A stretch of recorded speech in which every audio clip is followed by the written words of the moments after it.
Hey Hawks, Miss Story here. So I know that you've been reading lots of books, listening to lots of books that Miss Congleton has read to you, checking out those reading rooms so that you have access to material and books to read. I wanted to take this opportunity to read an art book to you. Every now and then we read art books. Even though you get that with your other teachers and with Miss Congleton, I want to read an art book to you today.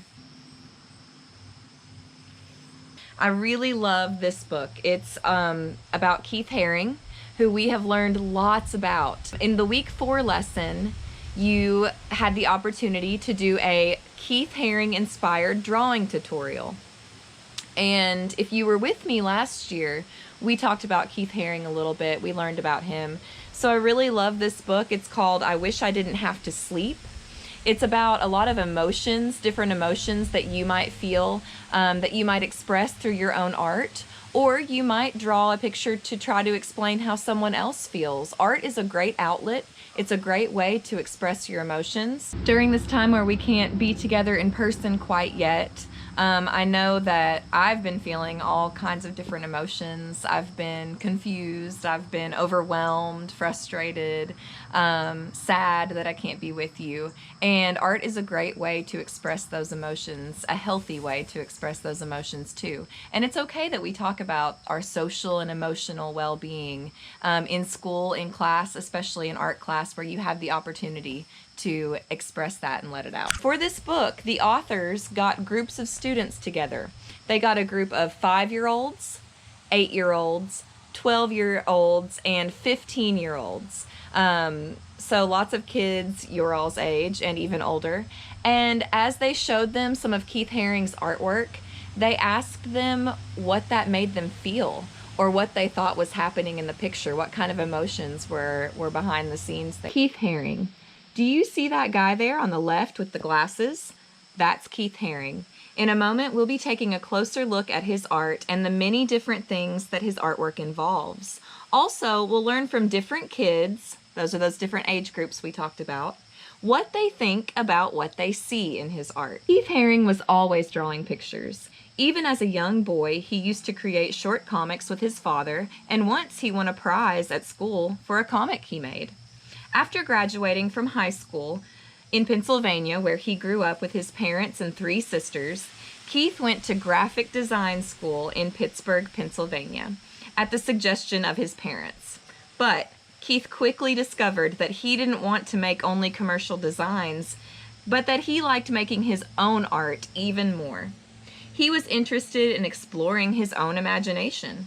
When he was 20 years old, Keith left Pennsylvania for the one place he felt was big enough for all the art he wanted to make, New York City. So that is a picture of Keith Haring, subway art.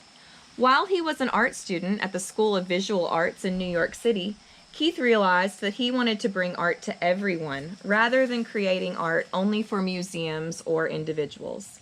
He wanted to work with lots of different people, inspiring their imaginations and emotions. The most important thing to Keith was to be able to communicate to the whole world. One day, while riding the subway, Keith noticed the plain black paper hanging in all the unused advertising spaces. He ran to a store and bought plain white chalk, returned to the subway, and started drawing. With just a few lines, his simple figures came to life. And we've talked about those abstract figures that he makes. That's what you were inspired to draw in my week 4 lesson. Sometimes those figures became barking dogs or a group of heads. Sometimes they became little characters hugging each other, pyramids, light bulbs, flying saucers. After drawing in the subway stations a few times, Keith had attracted a lot of attention. People often simply stood and watched him work, but sometimes they asked what his drawings really meant. He used to reply, "It's your job to decide. I only do the drawing."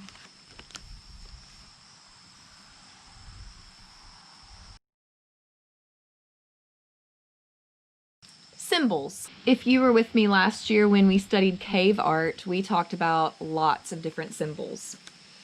Artists have different ways of letting others know a painting is theirs. They might sign it with their name or put a special symbol on it.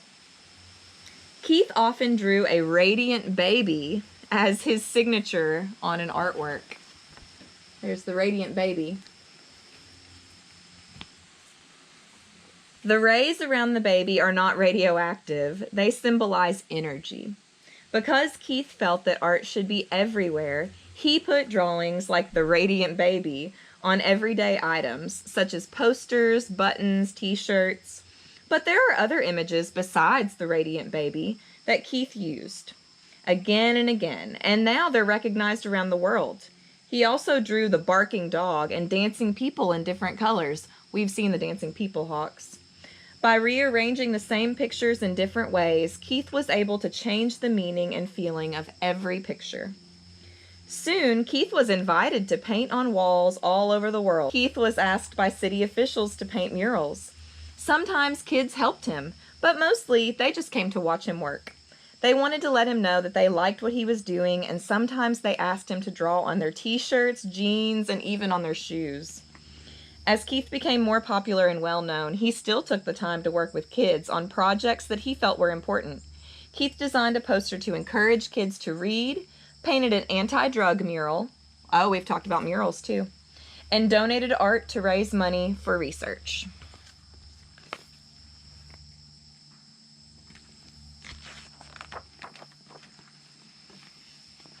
Stories. So now, Hawks, is when they're going to be asking those different groups of children, students, what they think is going on in the artwork. Once upon a time, Haring's first drawings were comics. He always had a talent for telling stories with pictures. Simple lines and symbols can mean so many different things. What's happening here? So the 5-year-old group of students says, I think in this picture, these are poisonous flowers that have died. They were cut off by a good person who realized that they were bad flowers. The 8-year-old says, who would tear off the flowers for no reason and just leave them on the floor? That's bad manners. The 12-year-old says it was a hurricane. And the 15-year-old says, I think this person is pessimistic. That means you don't always have the most positive outlook on things. Sometimes you think the worst thing that could happen will happen. And when he got the flowers, he cut off the pretty part and just left the stems. What do you think happened?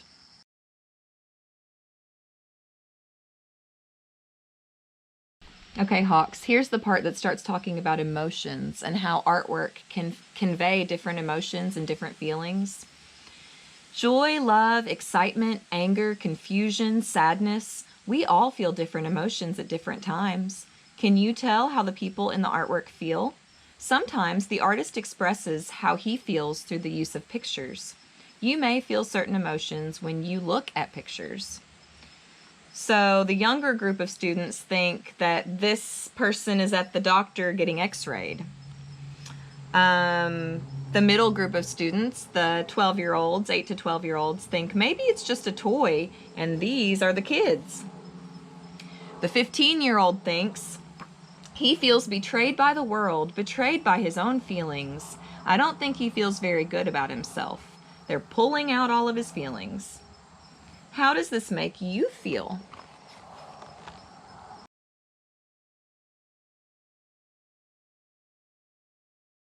To me, I think this character probably feels a lot of different emotions and that they're pulling him in different directions. Which emotions do you feel from this painting?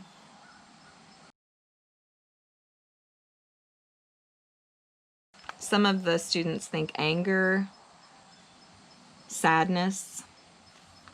The little kids think this artwork is of a big old slumpy giant.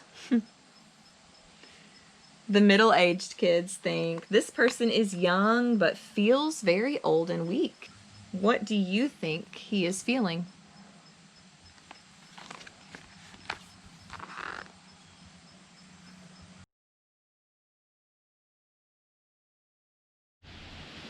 Now the book goes on to talk about how artwork can empower you to feel a certain way or do a certain thing. So this artwork is empowering people to work together as a team. It says, working together is sometimes the best way to get a job done. Everybody has different abilities and interests. People working as a team sometimes resemble a big machine, and each person is like a different part of the machine. So the 5-year-olds say that they like the people because they look like they're all stuck together and that they're dancing and jumping and playing tug of war. The 8-year-olds say, this doesn't look like teamwork at all. It's a pyramid of men. The 12-year-olds say, these are acrobats from the circus. The 3 blue men are fighting, and the green man is the strongest man in the world because he can hold up all of the acrobats. And then the 15-year-olds say, it looks like there are a lot of people in charge here, and those guys with the X's on them don't mean a lot to society. What kind of team do you see here?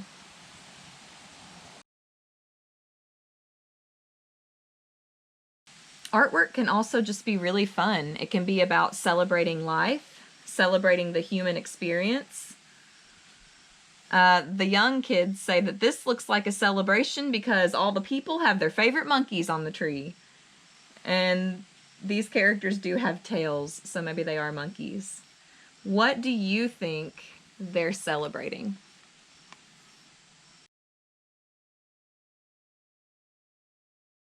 I really like this last illustration because it was Keith Haring's self-portrait.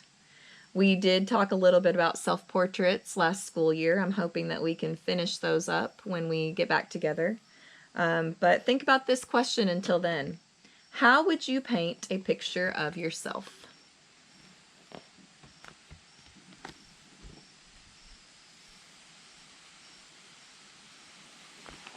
Thank you for joining me on this beautiful afternoon, Hawks. I hope you enjoyed this story. Even though you read books all the time, you can never have too many books. That's why I like to keep a good art book collection in my room. And every now and then I'll read some of those to you. I'll see you later.